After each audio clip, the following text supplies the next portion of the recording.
Yo, hello everyone, and welcome back again to a brand new video. In today's tutorial, guys, I will be showing you how to set up Mailchimp for WooCommerce. First, we need to go ahead and open Mailchimp. Second, we need to go into click on integrations. Now, WooCommerce can be searched in here. You might find it, as you can see, and you might not find it, depending on your country, etc. For me, I will select it, and here you can click on connect. Normally, this will take you to woocommerce.com where you have to connect your account, and this can take a few steps.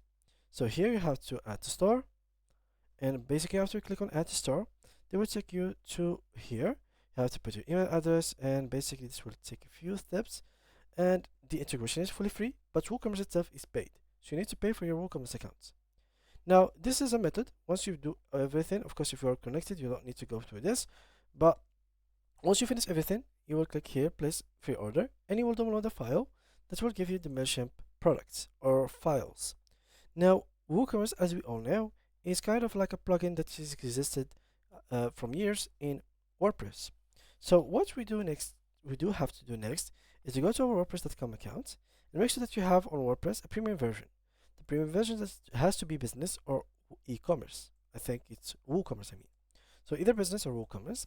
And then once you, do we need that in the first place? Because you will be able to install plugins in both platforms.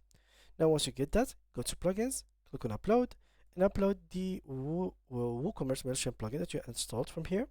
Upload it in here, click on continue, and that's pretty much it. You will be good to go. So that is it for today's video, guys. If you did enjoy it, make sure to leave a like, drop a comment, and make sure that you have any question, drop it down below in the comment section so we can answer it and make more videos so you can get all the solutions you need.